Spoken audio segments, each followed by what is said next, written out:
Thank you, B. And here we go, spiraling up into the great beyond, beyond the sun, or in between the sun and here, whatever the case may be with the various elements of the show. But every Friday, pretty much, Harrison comes by, sometimes with his faithful companion, Jesse, but he's not here today. He'll be here next week. What are you working on that doctorate? Is that important? Well, yeah, the PhD, I guess. He wants to be Dr. Rogerson. So. Well, I don't blame him. So we're going to talk about an exoplanet? Yeah, an exoplanet that was discovered it was discovered a few years ago, but astronomers have now started to make sense of what they saw.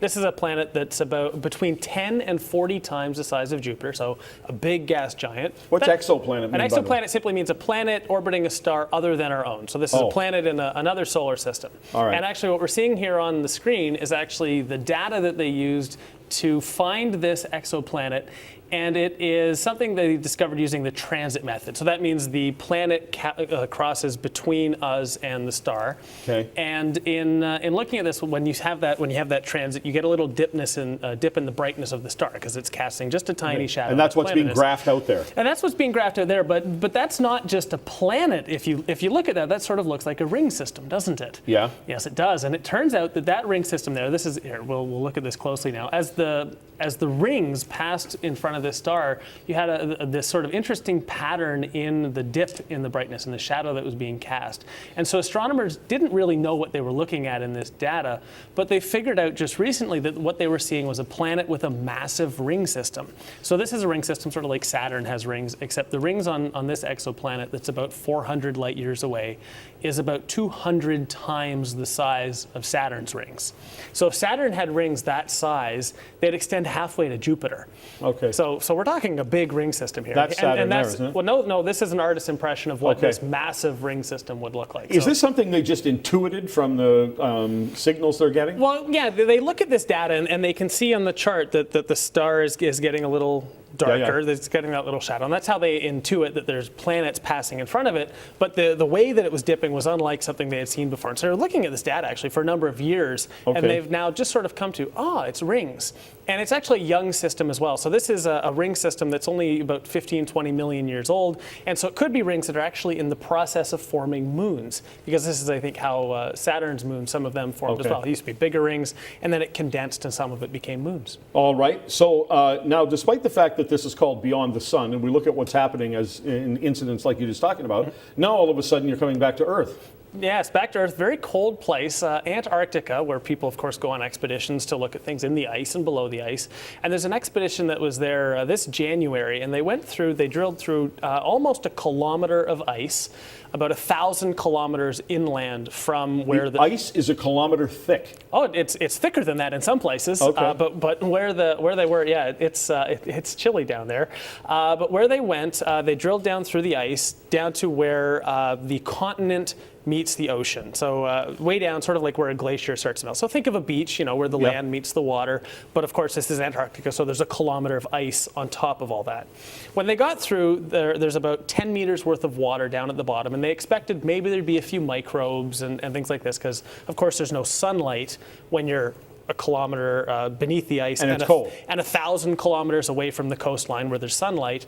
So they weren't expecting to find much under there. But once they did get down into this water with this little robot, they had a little rover, they actually found that there wasn't just some microbes, there was complex life. There's a whole ecosystem operating down in this remote environment. So that's what it looks like. That's the little rover. There's a fish. There's a fish. Yeah. And there were crustaceans, and they actually counted, it was down there for a few hours over the course of the day. They counted dozens of fish that passed by this little robot that they had a kilometer deep under the ice, 1,000 kilometers away from the coastline. And it's sort of remarkable. And what's this got to do with space, of course, is the question. It has to do with the idea of complex life, or life of any sort, being able to survive in extreme environments where maybe you wouldn't think life could survive. And there are a couple moons in our solar system, Europa around Jupiter and Enceladus around Saturn, that are moons that are frozen water. But underneath the frozen crust, astronomers think that there is liquid water. And so then the idea is, well, where can life survive? And the thinking usually goes, where there's liquid water, there could be life. And so this idea of what's being seen here in Antarctica lends to that concept that, well, maybe there is things living deep beneath ice on other places too, not just in Antarctica. And that they could be, in fact, more complex life forms than we might have thought in the past. Yeah, as opposed to just a bacteria. Yeah, exactly. Not just some of course, finding microbes on Europa or Enceladus would be earth-shattering as well. Earth-shattering, huh? Yes. Europa-shattering would be certainly remarkable. But to see something complex like a fish, I mean, how these animals survive wasn't entirely clear under there. It could be that they're surviving on algae that sort of floats by in the water under the ice. But the currents that would bring that to where they are would take about 7 years to get to where they are, 1,000 kilometers in from the edge. So it's an interesting story to follow. And we're following up on Challenger. Yeah, Challenger, of course, is the space shuttle that was lost in January 1986. It was this week, 29 years ago. There's some images of it. This was an interesting moment in history in terms of space travel goes, because something like this, broadcast live on television, there's a lot of interest in this mission because it was the one where the school teacher had won the contest to go along with it, and she was going to do lessons from space. So all the school kids were watching. And then, of course, a few moments into the launch, one of the solid rocket boosters exploded. We know now it was a faulty O-ring because essentially because they launched when they shouldn't have. It was too cold. The engineers should have realized this and spoken up and said, well, hey, guys, this isn't going to be safe. There was some anxiety to get the launch off on time. And then just into the launch, it exploded. Yeah, I know that we'd had a lot of space travel by that time, yet I know that I was driving along and listening to something on the radio about it as they were just describing, there it goes and there's the flame, and it was sort of like, here's another routine thing. Yep. And then suddenly this happened, and I remember I pulled over. No, it was such an impact. And that's something that I think really is what happened in this, is that people were thinking that it's just a space shuttle launch, it's routine, it's common. And this certainly reminded people that it wasn't. And we saw a couple examples of that again recently, last year with the Antares rocket, the unmanned resupply mission up to the International Space Station. It failed spectacularly. Of course, nobody injured in that one. But then there was the Virgin Galactic crash as well, where one of the test pilots was killed. And I think it's one of those remarkable things that spaceflight is. I believe in it. I think it's important. I think this exploration is important.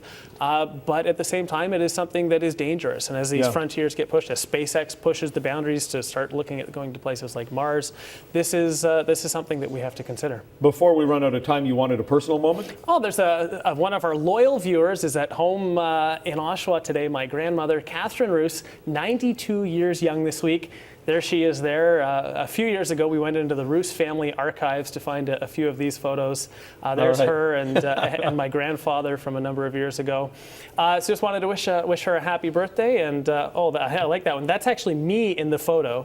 The fuzzy one or the one in the red? Yeah, the one with a little less hair.